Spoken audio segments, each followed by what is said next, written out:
Beleza, tá gravando. Todo mundo que recebe um comunicado de que está gravando, se aceita ou não. Se não aceitar, vai sair da sala. Então, a Júlia pensou em oferecer essa disciplina, me convidou, eu aceitei, mas fiquei nesse lugar aí bastante coadjuvante, até por causa dos compromissos e das outras atividades com as outras disciplinas, e a Júlia cedeu, então, esse espaço que eu fico muito contente de poder usufruir e estar aqui hoje com vocês. Quando a gente conversou, a gente achou que era legal, até pela, né, a relação direta, né, dos estudos da música pela geografia com a geografia cultural, fazer desses encontros que eu estou tendo com vocês, uma apresentação meio, né, numa coisa meio um tanto quanto superficial pelo tempo que a gente tem, mas tentar fazer uma articulação de como o campo vem se desenvolvendo, né? O campo que hoje tem o nome de Geografia da Música, e como é que a gente pode contar aí com o seu surgimento e com o seu desenvolvimento. Então, é isso que a gente vai fazer. Hoje eu começo essa trajetória aí pelo surgimento do campo e pelos estudos em potencial que surgiram. Muita coisa, claro, né, difícil da gente tratar diretamente por causa do tempo, mas eu vou fazer esse esforço, esse tour de force aqui, e depois a gente conversa mais, até nos próximos encontros que a gente vai ter, tá bom? Que a gente vai marcar. Então, eu chamei o interesse da geografia pela música, os primeiros estudos, que é isso que a gente vai ver. Antes, eu trago para vocês, tem uma pesquisadora de Singapura, a Lily Kong, que é muito legal, ela se expressa muito no campo da geografia cultural, e ela tem um trabalho de 1995 sobre a geografia da música, sobre como a música e a música popular que ela está tratando, como é que ela vem sendo estudada na geografia, né? Ela distingue dois momentos assim desses estudos. E eu vou seguir um pouco a proposta de categorização da Lily Kong, e também vou trabalhar com a perspectiva de dois momentos e um terceiro, né, que é mais contemporâneo. Hoje a gente vai tratar desse primeiro momento. E é legal que nesse trabalho dela, nesse artigo, ela começa justamente falando por que a gente estuda a música geograficamente, como é que a música pode ser estudada geograficamente, né? Então, primeiro, entender que ela né, antes de estar aí, ela é uma expressão, né, um fenômeno social. E ela carrega as imagens de lugar. Ela pode ser estudada por essa potência que ela tem. Ela também é fonte material para entender a natureza e a identidade dos lugares. Ela é um meio de comunicação de experiências ordinárias e extraordinárias das sociedades, dos grupos sociais e também dos sujeitos sociais. Ela funciona nessas diferentes escalas de ação, né, da sociedade, do ser humano sobre a Terra.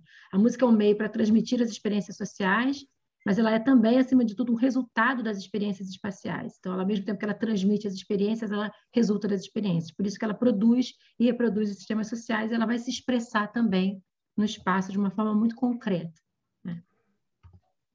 E aí eu trouxe um outro entendimento da importância da música na geografia, que é desse autor da E.T. Kearney, que é um geógrafo australiano, que escreve em 2010 um texto sobre também essa relação entre geografia e música. E eu gosto muito dessa citação dele. Ele fala: a importância geográfica da música reside em seu papel de refletir e moldar processos geográficos, e simultaneamente moldar a música que é produzida. Então, é mais ou menos o que ela fala, como a música produz e reproduz as relações sociais e os espaços geográficos também, né? A música não é apenas um hobby que satisfaz o final de um dia de trabalho, um aspecto do consumo de entretenimento, ou até mesmo uma porta pessoal para o sublime, embora ela possa ser todas essas coisas. Muitas vezes a música é também uma influência profunda no modo como vemos o nosso mundo e nos situamos em relação aos outros. A música desempenha uma série de papéis diferentes na sociedade. Ela está ligada ao poder, é um recurso econômico, é parte do patrimônio de um lugar, ou de uma sociedade, ou de um grupo social, né? É parte integral da identidade de grupos políticos ou grupos sociais. Isso torna ela um interessante objeto de estudo. Bom, a música da geografia, né? A gente apontou aí algumas razões possíveis para a gente pensar essa dedicação da geografia, né? E pensar geograficamente a música, mas como é que ela aparece? Primeiro, antes de mais nada, ela é um fenômeno relativamente recente, né? Se a gente pensar que os primeiros trabalhos que vão tratar da música propriamente na geografia, na geografia acadêmica, institucional, elas datam de 1960, e no mundo inglês, nos Estados Unidos, principalmente, e quem fez geografia cultural comigo vai entender, né, obviamente, essa relação evidente entre esses primeiros trabalhos aí na década de 60 e a influência da chamada Escola de Berkeley, lembrando, né, dessa figura importante aí que a gente estuda em geografia cultural, Carl Sauer, que vai desenvolver uma nova forma, uma forma de estudar a geografia humana, considerando os artefatos culturais que os homens e as sociedades deixam, né, como vestígios nas paisagens culturais, e ele deixa como legado também os estudos da música como um artefato cultural, né, como uma expressão de uma cultura. Né? Então, os primeiros estudos vão acontecer justamente ali, influenciados pela escola de Berkeley, não apenas na região de Berkeley, mas também onde os seus discípulos se espalharam ali pelas universidades. E o que a gente observa também, no caso do fato da música ser uma investigação recente, é que na geografia, né, as investigações geográficas, e a partir principalmente da institucionalização do campo, você tem a primazia da visão, né? A ciência geográfica como uma ciência da visualidade, né? O que teria deixado os demais sentidos bastante secundarizados nas investigações geográficas, né? Então, é muito recente, por exemplo, o estudo do cheiro, né, que a gente chama de smellscapes, as paisagens do cheiro, ou os soundscapes, que são as paisagens sonoras, que a gente vai tratar numa próxima aula, num próximo encontro. De todo modo, como eu falei, o desenvolvimento da geografia cultural da Escola de Berkeley vai impulsionar o estudo da música como um artefato cultural.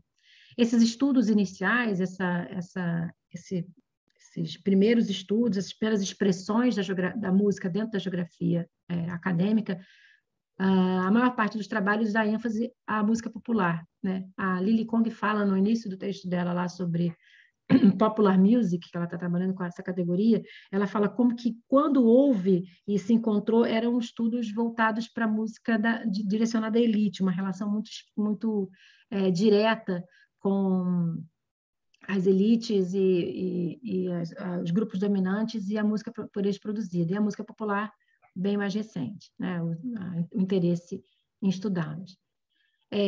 Evidentemente, né, as transformações que a gente vai ver nas práticas da geografia cultural, né, quem também fez geografia cultural comigo sabe, né, a irrupção da chamada nova geografia, né, a crítica que o Carl Sauer e a Escola de Berkeley vai receber de autores como James Duncan, como Peter Jackson, nossos coleguinhas Cosgrove, né, que a gente lê lá na disciplina, quanto isso vai alterar a forma de se pensar a geografia cultural, dando origem ao que se convencional chamava de geografia cultural renovada, uma nova geografia cultural, e que é marcada pela incorporação dos estudos culturais dos anos 80, então a gente já está aí, né, pensando no legado saueriano a partir da década de 30, principalmente, os anos 80, bem mais lá para frente, quase próximo, né, ao final do século XX. Claro que essas alterações no campo da geografia cultural vão significar uma alteração também nas abordagens geográficas da música e dos sons, né, e o que amplia significativamente os centros de pesquisa. Se antes você tinha uma concentração muito grande da geografia da música nos Estados Unidos, a partir da década de 80 você tem uma explosão em diferentes centros de pesquisa no mundo inteiro, inclusive, obviamente, no Brasil. Beleza, isso é só assentando um pouco as questões. Bom, vamos lá. Primeiras investigações. O que a gente tem de interessante para apresentar sobre esses primeiros trabalhos, que, como eu falei, tem sua origem ali mais ou menos nos anos 50, final dos anos 50, início dos anos 60, nos Estados Unidos. Estão extremamente conectados à perspectiva da Escola de Berkeley, né? É uma perspectiva que vai entender que existe uma forma de você visualizar a cultura no espaço, né? A cultura deixa vestígios materiais, materialidades no espaço, e são essas as materialidades que o geógrafo pode se ocupar de identificar e, principalmente, mapear. Né? Essas primeiras incursões da geografia da música, elas são extremamente tradicionais do ponto de vista geográfico. Né? Há uma preocupação dos geógrafos em mapear a música, né? em perceber a relação explícita da música com o espaço e identificar origens e, principalmente, caminhos da música no espaço geográfico. Então, existe uma preocupação imensa que eu vou, a partir daqui, eu vou começar a mostrar uma série de exemplos interessantes para vocês, mas existe uma preocupação nesses primeiros trabalhos com a distribuição espacial dos gêneros musicais, né, e com a evolução dos gêneros no espaço, né? Então, uma coisa é perceber como é que eles se distribuem por exemplo, nos Estados Unidos, e como é que eles evoluem. Vou dar exemplos de evoluções dos gêneros no espaço. Existe uma preocupação muito grande com os chamados estudos de origem, vai ganhar o nome de musical hearth, né, de coração.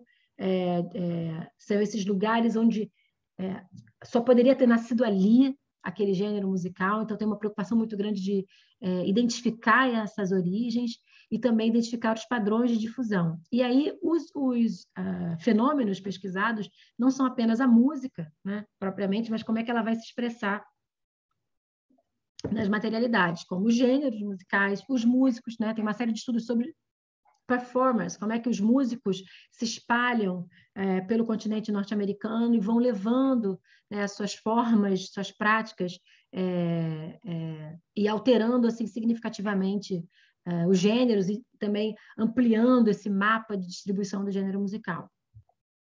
São acompanhados também músicos e musicistas, obviamente, claro, sempre uma preponderância muito grande sobre o gênero masculino, então é interessante perceber também quanto na própria geografia da música dessas primeiras investigações, esses primeiros estudos, há, né, um obliteramento aí da produção da mulher na música, né? Mas também são feitos muitos estudos sobre origem e difusão de instrumentos musicais que são importantíssimos para certos gêneros ou são característicos de certos gêneros. A gente também vai mostrar alguns exemplos. E também, não vai dar tempo de trazer, mas alguns estudos legais sobre rádios. E aí é interessante a gente pensar na contemporaneidade. Claro que a revolução tecnológica vai alterar significativamente também os modos de estudo da geografia da música, mas como é que as rádios eram importantes, por exemplo, para a música norte-americana no processo de difusão desses gêneros, né? Então, as rádios que eram especializadas, rádio de country music, rádio de jazz, rádio de rock and roll. Então, tem estudos também super legais sobre o surgimento de rádios, né, e a difusão dessas rádios no espaço norte-americano, principalmente.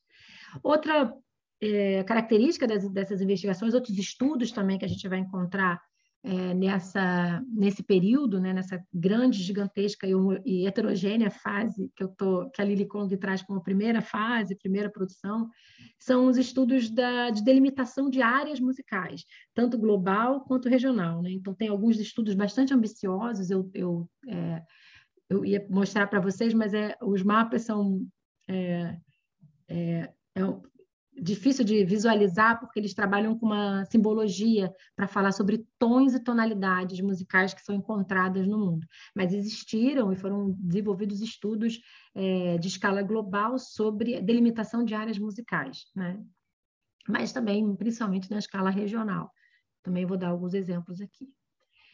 Existem também trabalhos que procuram fazer uma relação direta da música com as regiões, e aí eu preciso fazer um pequeno parênteses, né, que tem muito a ver com o desenvolvimento da geografia nos Estados Unidos, né? Existe uma força muito grande da chamada geografia regional, que não tem nada ou quase nada a ver com a tradicional geografia regional francesa, que nos influenciou, mas existe, né, durante muitos anos, até a irrupção da chamada Revolução Quantitativa na geografia norte-americana, que muda um pouco esse cenário.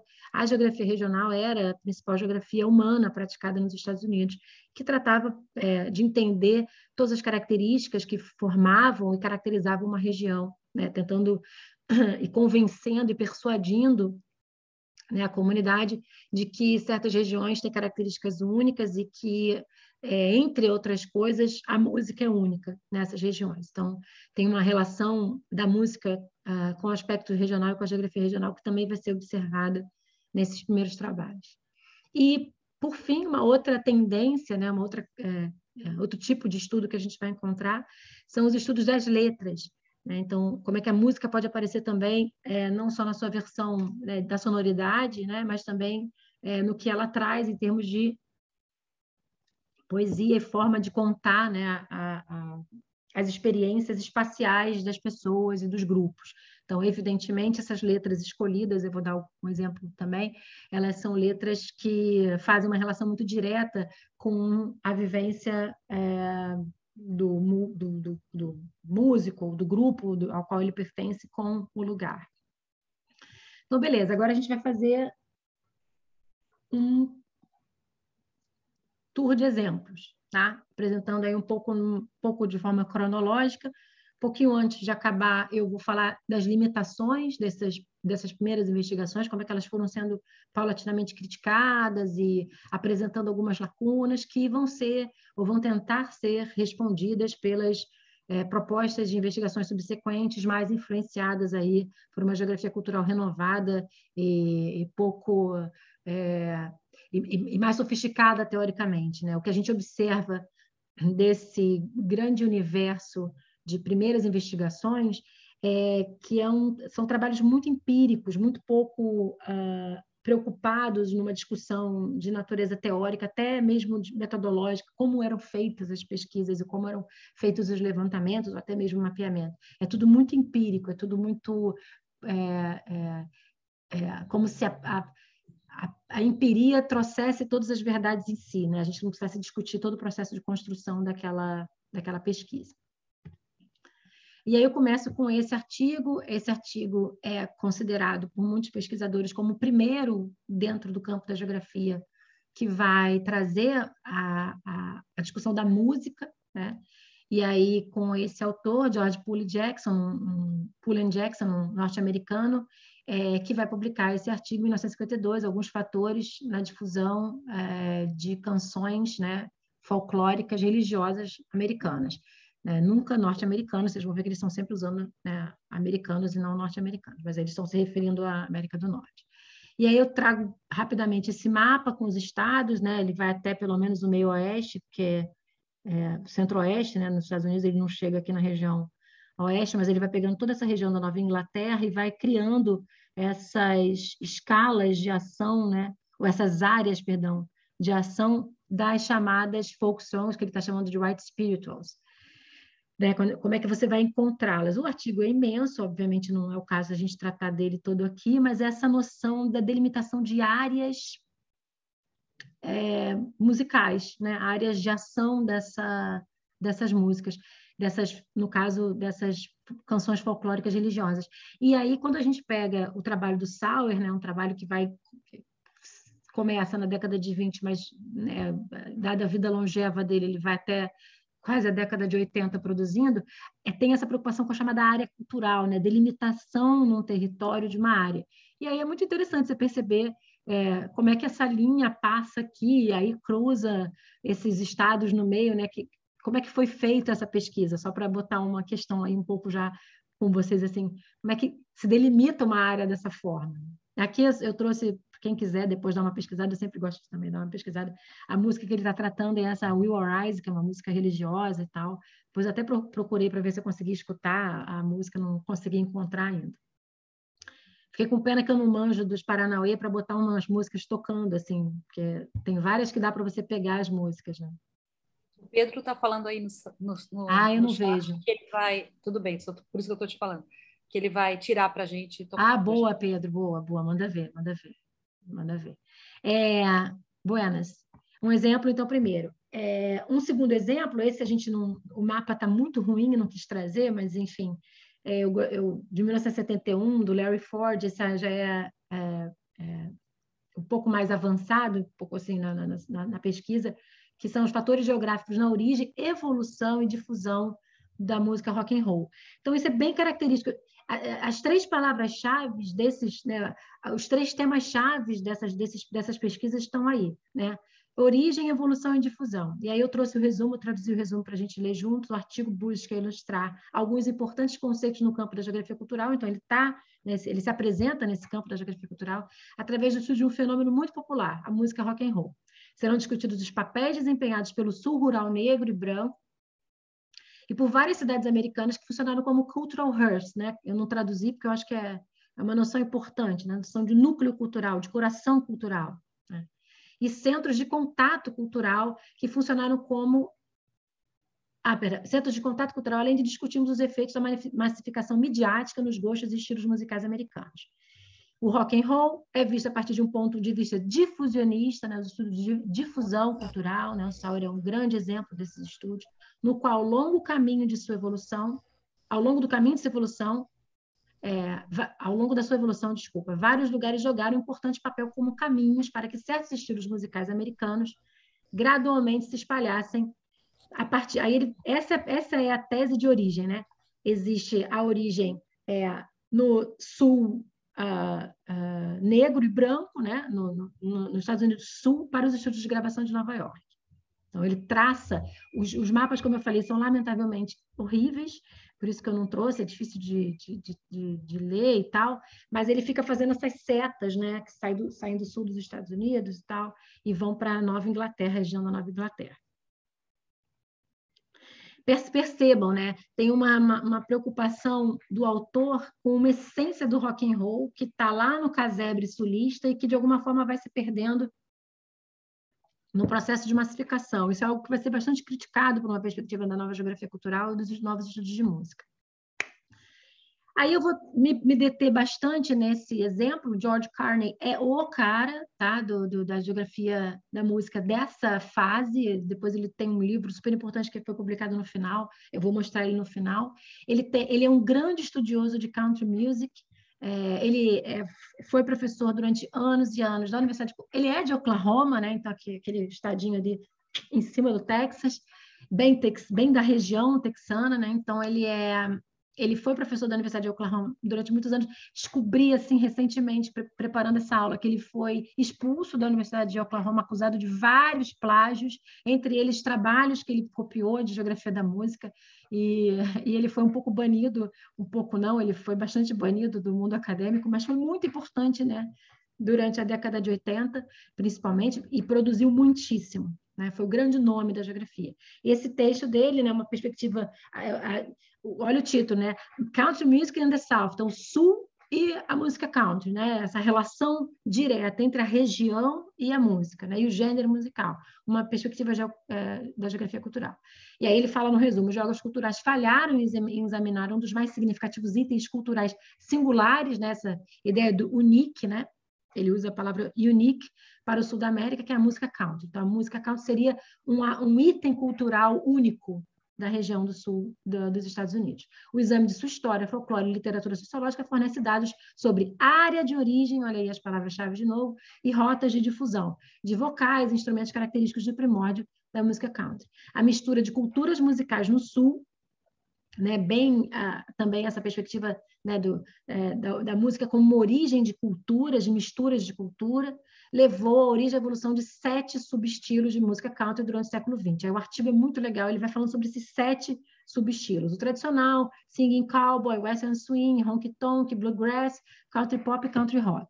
A despeito da recente homogeneização nos Estados Unidos, a música country segue mantendo sua associação regional com o sul da América. Aí os mapas são interessantíssimos.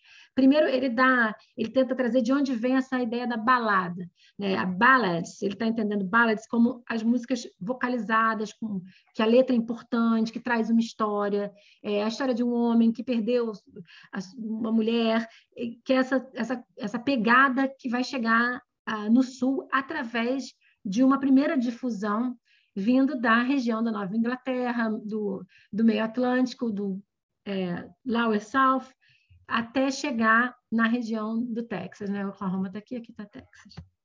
Mas ele também faz no seu artigo essa difusão, esse caminho dos instrumentos, esse é o fiddle, né? Que sei lá, se a gente fosse traduzir a rabeca, não sei, é o que a gente tem mais próximo, né? É um violino rústico, digamos assim. O fiddle, ele está muito, ele é uma expressão sonora muito importante na música country, né?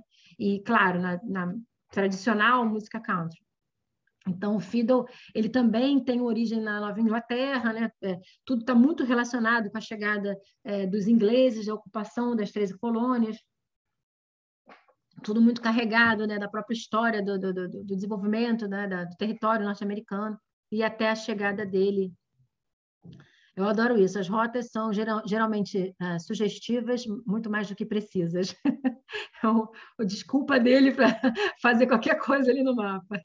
Mas, enfim, aí ele vai seguindo os instrumentos, ele vai apresentar a alto harp, que é um instrumento que toca Quem viu o filme de Faroeste já viu, né? Toca aqui, né? Ocupa esse pedaço aqui do antebraço, e também é um instrumento que vai aparecer, ele vai cobrir essa difusão do instrumento. Esse plucked dulcimer, que na verdade é um instrumento que vem dos Apalaches, né? Aqui está Canadá, essa região toda dos Apalaches, e é um instrumento nativo, né? Da região, não vem dos ingleses e tal, e é aquele que também dá para ver, eles tocam no colo, né? É chamado Appalache Dulcimer, mas aqui é plucked dulcimer, porque plucked é quando eles plugavam também, né, para tocar. O banjo, né, mais conhecido, que também é um instrumento super importante, que faz parte, por exemplo, do bluegrass. Quem quiser, tiver interesse, pesquisa os grupos de bluegrass, são bem legais, e tem alguns filmes, você reconhece alguns filmes dos irmãos Coen também, que usam muito bluegrass como um tipo de música bem característico, assim, muito, a voz é chata, super legal. Depois dei uma pesquisada nas bandas, eu pesquisei, é muito divertido. E a guitarra aí é super legal, né? Observem que tudo está vindo dessa região, Nova Inglaterra, desce um pouco mais, e aí você tem, olha que interessante, o outro instrumento fundamental na música country é a guitarra, né? Guitar é a acoustic guitar, né? Que a gente está acostumado mais a chamar de violão. E, evidentemente, essa guitarra está vindo do México, né? Está vindo aí tem essa outra origem, né? Então, é um outro processo de difusão desse instrumento. Ao fim dessa apresentação dos instrumentos, ele começa, então, olha aí, as áreas, né? As regiões e as áreas onde ele vai encontrar os subestilos, desculpa falar subtítulos, né? Os subestilos como o bluegrass, né? O singing cowboy, tarará. E aqui são os centros de inovação. A pesquisa sobre centros de inovação é muito interessante, tem um exemplo no final, vou falar, mas também existia uma preocupação de descobrir por que em certos lugares aquela música se alterava, o que existia de configuração espacial e social que justifica o bluegrass sofrer uma alteração e dali surgiu um novo tipo de música, mas carregando ali um pouco essas tintas do bluegrass. Isso aqui é antes de 1945, então ele faz uma delimitação de área, né, uma distribuição espacial antes de 45, uma distribuição espacial pós-45, e aí é legal perceber o que tem a ver nesse pós-45, né, o final da Segunda Guerra, o que isso representou, e aí a gente está falando da chegada do rock and roll, né, de uma expressão muito grande do rock nessa região da Nova Inglaterra também, né? E aí como é que você tem uma concentração muito menor, e ele vai chamando de homogeneização, principalmente através do country rock aqui em Austin, que é uma cidade super importante, Nashville também, no pop country. Outro exemplo que eu gosto muito, e aí saindo do country para o rock and roll, é um artigo de 1985 do Bob Jarvis, que está num livro da Jacqueline Burgess sobre mídia, geografia, esqueci o resto, mas é um livro super legal sobre música, filme e como é que você pode estudá-los geograficamente. E esse capítulo se chama A Verdade é Apenas Sabida pelos Guttersnipes. Guttersnipes seriam uma tradução meio tosca, seria assim, os homens das ruas, né? Os easy riders, os caras que estão dispostos no mundo, né? Você pode encontrar a tradução como vagabundos e tal, mas são os caras que não têm eira nem beira, que tem muito essa figura do rock and roll. E esse artigo é um exemplo de artigo que não estuda região, não estuda delimitação de área, estuda letra. Então, o Bob Jarvis faz um levantamento de várias letras de rock, né? Esse rock da década de 60, da década de 70, e ele vai mostrando como é que o rock vai construindo várias imaginações geográficas, muito ligadas ao on the road, nas estradas, né? Indo em busca dos lugares paradisíacos, né? Onde você é livre, essa influência muito grande, né? Do rock, das suas letras, né? Lembrando do Easy Rider, né? Que é o filme, o Sem Destino, que é da década de 60, lá com Henry Fonda, filme maravilhoso, independente da idade de vocês, mas vejam, Easy Rider, Sem Destino, que é uma road trip sobre duas rodas nos Estados Unidos, que vai lançar, inclusive, toda a road trip é feita na Route 66, né, que é aquela grande estrada que cruza, né, corta os Estados Unidos ao meio, e aí ele seleciona e ele escolhe, né, justamente Grateful Dead, que é uma banda de rock and roll das antigas, muito norte-americana, né, muito característica. Esse é um álbum deles, eu gosto porque traz exatamente São Francisco, né, o Grateful Dead é de São Francisco, aqui está a Golden Gate, e aí ele vai analisar, entre outras coisas, essas letras, né? Setas de neon e marquise cintilando para fora na rua principal. Chicago, Nova York, Detroit, está tudo na mesma rua. Essa noção de que as cidades são todas iguais, né? Então ele vai construindo uma cidade que é muito parecida e ao mesmo tempo é dela que ele quer fugir numa longa estrada em direção à liberdade. Então, é um exemplo de como a geografia da música também vai se interessar nessas construções imagéticas do espaço, né? Esse é o George Carney, né? Um típico morador da região do Texas, né? De Oklahoma. Ele é quem edita esse livro, The Sounds of People and Places, A Geography of American Folk and Popular Music. Esse livro tem 6 edições, a cada edição ele ganha novos artigos, né? É difícil de achar, mas, enfim, é um livro super interessante, porque ele condensa muito essa perspectiva dessa geografia cultural da música inicial, muito preocupada com as origens, com a manutenção desses espaços e a delimitação dessas áreas, sempre com um discurso muito de perda, né, nos textos, né, a massificação, a transformação, nunca com um discurso, né, de que outra expressão musical está surgindo a partir da transformação da música. Né? Beleza, aí a Lily Kong, ela vai, naquele texto que eu falei, ela vai apresentar o que ela acha que são limitações que essas abordagens começam a trazer e que vão ajudar a entender, né, a renovação nos estudos da geografia da música. Né? De cara, é algo que é perceptível quando a gente começa a ler os trabalhos, é um engajamento minúsculo, inexistente, com o que a gente poderia chamar de contextos sociais políticos, né? Então, assim, a música, por exemplo, o Carney, quando ele está estudando a country music, ele não está nem um pouco preocupado com questões políticas dos Estados Unidos, que tem tudo a ver, né? Que estão diretamente relacionadas, né? Migrações, né? A história escravocrata, né? Do sul escravagista dos Estados Unidos, tudo isso tem uma relação muito direta com a música, com o gênero musical, entendendo que a música é uma expressão, né? Olha lá o que ela até sugeriu para a gente, né? Entendendo que a música ela produz e reproduz os sistemas sociais, né? Ela produz e reproduz os espaços também, os espaços sociais. Então, são pesquisas muito pouco engajadas nesses contextos. É quase que geração espontânea da música, uma reunião de gênios e pessoas que estão lá tocando e um deslocamento muito grande com os contextos. Né? Então, isso é muito latente nessas pesquisas. Né? Outra limitação é a falta de reconhecimento justamente da natureza socialmente construída do espaço. Né? O espaço é construído por todos, claro, né? Com a preponderância dos grupos dominantes sobre esse processo de construção, mas também com a ação efetiva dos grupos não dominantes, né, dos grupos contra-hegemônicos nesses espaços. Então, se eu entendo que o espaço é socialmente construído, eu também vou perceber que a música e o papel da música, o papel que a música tem nesse processo de construção, né? E não há um interesse em chegar e atingir esses pontos, né? Eu gosto sempre de nem todo mundo que fez geografia cultural chegou a ler o texto do Richard Pitt, né? Algumas turmas leram, talvez quem tiver lido vai lembrar. Como é que ele critica o Sauer? Ele fala assim, cadê as dimensões sociais na pesquisa do Sauer? Né? Está faltando discutir a relação de classe, né? Por que isso não está ali? Então, isso também vai aparecer como crítica a esses trabalhos de geografia da música muito influenciados pela escola de Berkeley. Outra limitação é a essencialização da música e dos gêneros.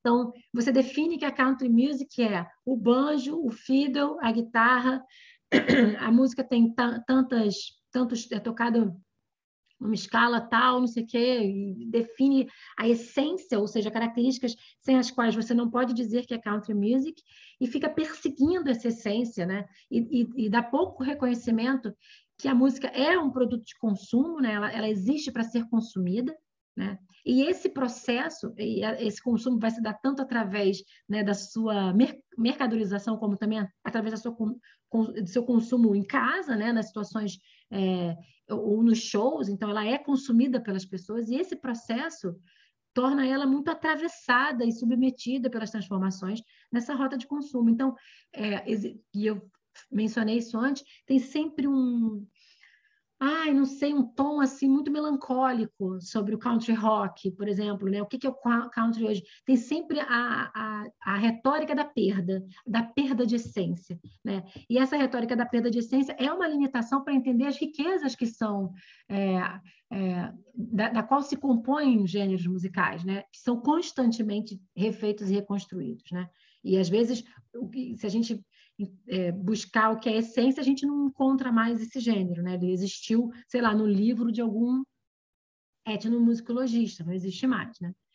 A outra limitação é a negligência ao papel da música na construção social de identidades, de identidades nacionais, regionais, étnicas, raciais, de gênero e de classe. Não há nesses trabalhos uma preocupação de identificação, por exemplo, dos grupos. Então, é lá, né, no sul, né, o texto lá do Ford, né, é o sul americano, o sulista americano, black and white, que estão produzindo, estão gerando rock. Mas não tem uma discussão sobre uma discussão sobre raça, a identidade étnico-racial, não tem uma discussão sobre classe. Essas identidades não estão sendo discutidas nesse processo de identificação e delimitação dos gêneros e das áreas de origem, né, dos cultural roots das músicas. Por fim, outra limitação, eu não consigo ler. É a negligência, sempre assim, eu sempre boto alguma coisa no final do slide que eu não consigo ler, porque aparece um negócio aqui para mim. É negligência do papel, lê aí, Júlia. Fica a faixa aqui em cima para mim. Negligência do papel da música na produção e reprodução do espaço social. Exatamente, que está conectado com aquele o primeiro e o segundo, né? Eu não percebo a capacidade que a música tem de refletir um espaço, isso é feito, né? Meio óbvio, mas de produzir um novo espaço. Assim como a literatura tem a capacidade de produzir um novo espaço. Que Nova York é essa produzida pela música, né? Que São Francisco é essa produzida pelo movimento hippie, pelas músicas hippies, né? Ela existe a partir da experiência musical e ela passa a ser vivida pelas pessoas que se engajam nessa música e nesses movimentos, né? E aí eu trouxe 2 trabalhos limítrofes, vamos chamar assim, que eu gosto muito, que eles apontam já para um novo caminho, né? Uma nova possibilidade de estudos da geografia da música, ainda que trazendo essa pegada da distribuição e essa pegada da origem e da evolução de um gênero. O primeiro não tem mapas, então eu trouxe só o resumo, né? Eu traduzi o resumo. Isso é um movimento extremamente marcante, né, na história dos Estados Unidos. Então, ainda estamos falando de Estados Unidos, né, que é um artigo do Thomas Bell, publicado no Journal of Cultural Geography, em 1998, que chama Por que Seattle? Né, um exame desse cultural hearth, né, ele usa de novo o coração, um exame desse coração cultural de rock alternativo. Né? E acho que muitos de vocês que gostam de música sabem o que significou o som de Seattle, né? As bandas de Seattle que foram qualificadas como grunge, né? Um som chamado de grunge. E aí o artigo, então, examina a emergência desse som de Seattle no final dos anos 80, como uma forma alternativa de rock music do final dos anos 80 e início dos anos 90.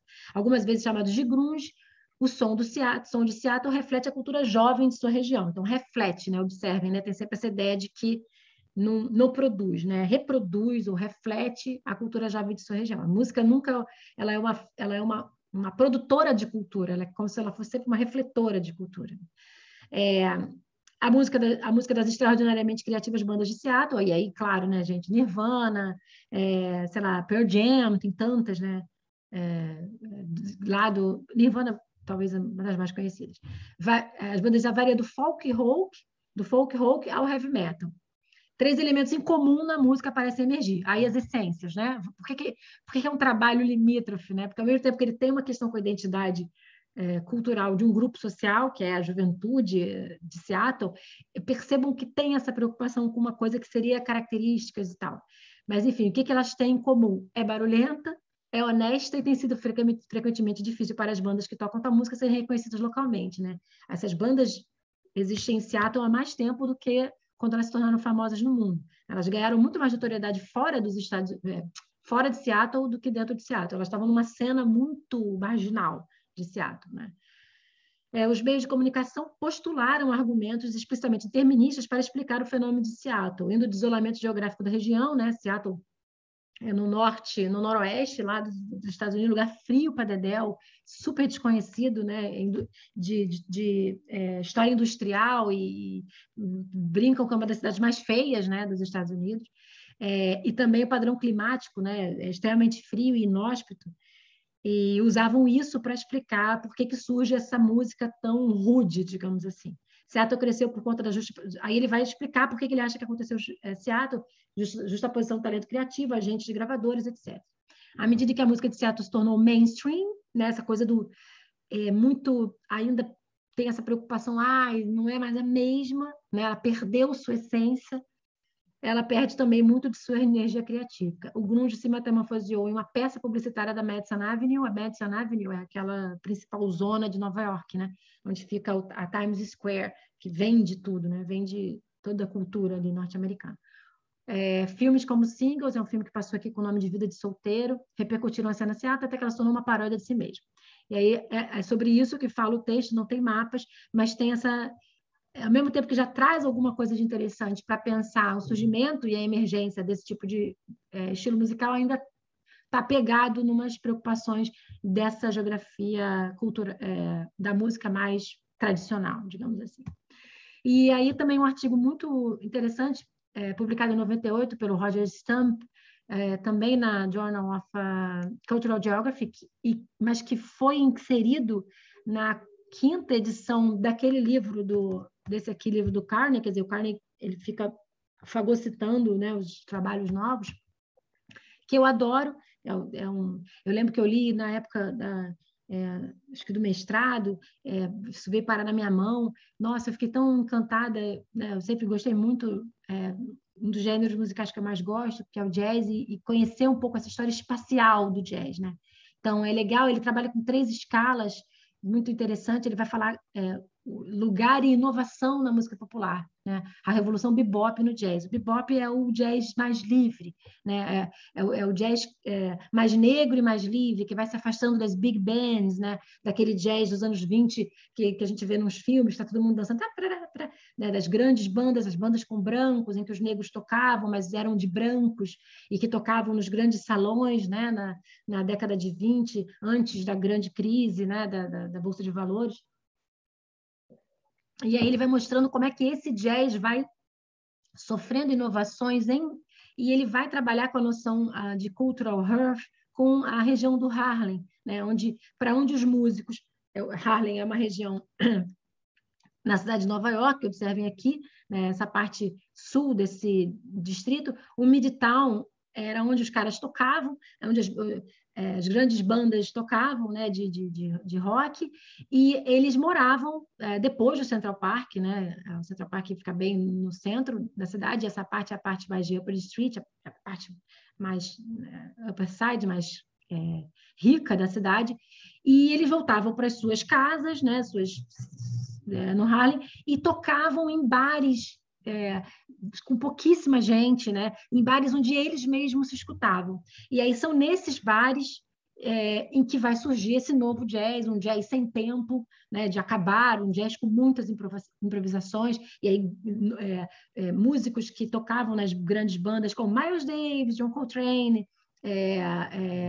Cannonball, esses caras moram nessa região e começam aí. E, claro, essa região começa a atrair cada vez mais pessoas interessadas nesse outro jazz que está sendo tocado, né? Aqui ele vai mostrar esse coração do bebop, né? Os lugares de jazz em Harlem, que eram para onde os músicos iam na década de 40, depois que saíam dos shows das grandes bandas, né? Isso já no contexto pós-crise. E aqui eu adoro esse mapa, porque ele vai pegar justamente a 52nd Street, que hoje é um lugar turístico para você visitar, justamente por causa dessa concentração dos grandes clubes de jazz, onde tocou, né, os grandes nomes de jazz dos Estados Unidos, e que é os lugares onde, de fato, os caras experimentaram, onde houve condições geográficas, né, condições locais de criação de um novo gênero, né, de uma inovação. Essa noção de lugares de inovação, place of innovations, não é um termo estritamente utilizado na geografia da música, né? Place of innovations é usado na geografia econômica. Então, isso também não é por acaso, né? Existe uma incorporação muito grande da geografia cultural, também das pesquisas na geografia econômica, de perceber que certos lugares, ao contrário de certos outros, têm um potencial de transformação, por exemplo, de um modo de venda, né? De um modo de consumo ou de um gênero musical. E aí, só para terminar, o Rogério Rasber é meu colega no Facebook, adoro ser colega de gente assim no Facebook, né, Júlia? Bonzão.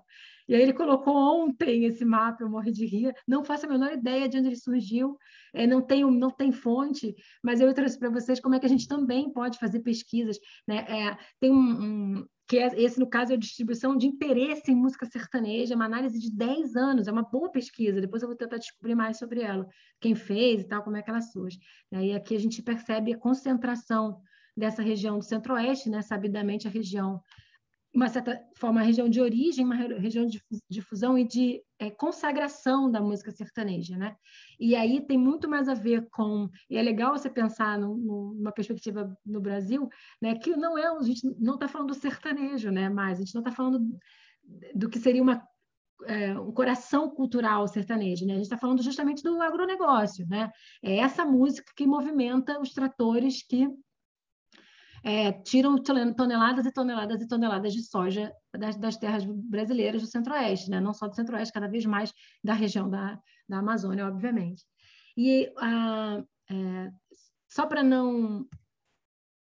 esse é quem estiver querendo saber um pouco mais, a Espaço e Cultura, eu sugeri, dei para a Júlia alguns referenciais, mas também esqueci de falar da própria revista, né, que a gente edita, que vai ter a honra de ter um dossiê assinado pela Júlia, pelo Dozena e pelo Panit sobre geografia da música, um dossiê que vai ser publicado na Espaço e Cultura. Mas a Espaço e Cultura é há muito tempo uma revista, né, lá da UERJ, da nossa casa, que apresenta pesquisas sobre geografia e música. Então, se você abrir a Espaço Cultura e botar na busca música, você vai achar muita coisa. E esse texto do Daniel de Castro, só salientar ele, porque ele fala sobre tanto o texto da Lily Kong quanto o texto do Carney, quem quiser saber um pouco mais. E a última coisa que eu não posso deixar de falar é que, quando a gente faz esses trabalhos, essas apresentações, a gente qualifica, categoriza, apresenta limitação, a gente tem que ter cuidado, porque assim, muitas excelentes pesquisas no Brasil devem e podem ser feitas com distribuição espacial de gêneros, né? E com esse encontro com os corações dos gêneros musicais, né? Eu acho que a gente não deve deixar de trabalhar com a perspectiva geográfica estrito sensu da música, ou seja, onde ela toca, onde ela é escutada, onde ela é performada. O que a gente não deve, e eu acho que essas limitações mostram para a gente, é onde as bananas, né, que a gente não pode escorregar, né? Tipo as cascas de banana que a gente pode encontrar no nosso caminho. Não produzir uma geografia da música essencialista, né? Com um apelo por uma certa origem que não existe, né? Uma perda de identidade, entender que a música ela é tão viva quanto aqueles que a tocam, que a produzem, então ela está se alterando no momento em que ela é feita e no momento que ela é escutada, ou seja, a relação também da recepção também como um modo de alteração e transformação. E, só para fechar, o que é a música hoje, né? Com a plataforma digital, né? de compartilhamento de música, né? Que é uma outra forma de você também estudar essa penetração nos espaços, essa relação com o espaço geográfico. Na próximo encontro da gente, que a gente ainda não sabe quando vai ser, né, Júlia? A gente vai decidir. A ideia é pegar daqui e aí trazer um pouco o que esses novos estudos mais recentes já trazem, especialmente os estudos que vão ligar e vão trabalhar com as identidades sociais, né? De gênero, étnico-racial, de classe, né? O punk britânico, né? Que tem uma identidade de classe muito importante. E aí eu vou adorar falar do The Clash, minha banda preferida no mundo, Não, depois do Led Zeppelin, mas é o The Clash depois. Tá? Obrigada, gente. A gente vai conversar mais depois. Bom, gente, que maravilha, né? É um privilégio, Mari, poder te ouvir. Ah, é um privilégio falar, imagina. E, bom, a gente mudou de plataforma justamente para a gente poder gravar essa aula. Eu tinha certeza que ia ser isso. Ela já tinha feito uma aula dessa há uns anos atrás no laboratório e eu já arranquei todos os meus cabelos de raiva de não ter conseguido gravar direito, mas agora a gente conseguiu. É bom. Bom, eu queria só fazer, então, um comentário. Na semana que vem, a aula é do Alessandro Dozena, certo? Então, ele vai apresentar, o Alessandro Dozena é um desses geógrafos brasileiros que trabalha com isso, a Mari acabou de citá-lo, e a gente vai ter esse privilégio dele poder mostrar um pouco como é que ele está vendo tudo isso também, tá? Então, a gente vai fazer a aula da seguinte forma, vocês vão poder, como eu não pago essas plataformas, como a Mariana paga aqui, Mas Zoom, eu vou estar semana que vem eu vou estar no Rio. Vamos fazer pelo Zoom. É? É. Que aí a gente transmite daqui para a plataforma? Aí eu peço ajuda para o André, porque eu não sei, não manjo nada desses negócios, você sabe. Bom, fazer o seguinte, eu vou conversar aqui com a Mariana, ver essas possibilidades. A gente está tentando driblar, eu queria pedir desculpas a vocês. Essa limitação técnica de como é que a gente faz as coisas. Então, entendam o que é. Mas, de qualquer forma, eu estou tendo esse cuidado da gente fazer essas aulas, poderem ficar num acervo que a gente possa depois voltar a elas, porque a gente estuda através delas, né? Às vezes, quando a gente está vendo a primeira vez, a gente pega algumas coisas, quando a gente refaz, é igual um texto, igual uma música que você ouve várias vezes e você consegue entender melhor. Então, a aula que vem é do Alessandro Dozena, ela vai estar sendo transmitida para o YouTube. Agora só resta pensar se a gente vai conseguir fazer com que vocês estejam aqui e a gente transmite para lá, ou se vocês vão diretamente para lá, tá bom? Só porque ela jogou agora essa possibilidade aqui. Só queria fazer um comentário antes de acabar a aula. Bom, só para a gente ver como é que esse assunto, como essa geografia da música é fundamental, né? Ontem foi registrado a ciranda no Brasil, né? E essa discussão de qual é a região da ciranda. Então, essa ciranda, que é ali da região de Pernambuco, etc., tá um processo bem grande também do registro do choro.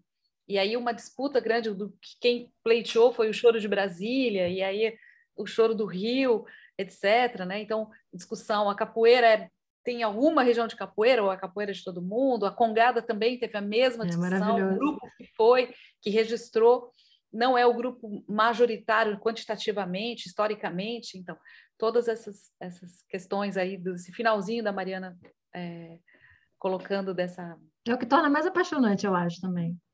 E que está na bola da vez, né? É a discussão que está exatamente agora, de uma discussão essencialista, o que se perdeu, então... a ciranda agora, então na fala estava ali, a Lia de Itamaracá não é uma cirandeira, ela é uma artista que usa ciranda. Então, como é que você vai falar quem é o puro e quem é, né? Enfim. É sempre o discurso de legitimação acompanhado do de deslegitimação, né? Porque... Claro, né? E que a gente vai ver no jongo, que a gente vai ver em todas as outras... hoje, né? Então, do samba, né? Também. Enfim, é isso. Pessoal, eu mais uma vez agradeço a Mariana, agradeço a todos que estamos aqui. Eu acho que são as oportunidades boas da gente pensar juntos. Tá bom? No próximo encontro, eu vou deixar mais tempo para vocês poderem conversar, para a gente poder conversar. Vou me programar para falar um pouquinho menos, para vocês falarem também. Aí lembrem como é que foi, para a gente poder trocar ideia também desse encontro. Tá. E eu vou me comunicando com vocês lá pelo AVA e mostro tudo lá, tá bom? Gente, muito obrigada e é isso. Até semana que vem. Obrigada, gente.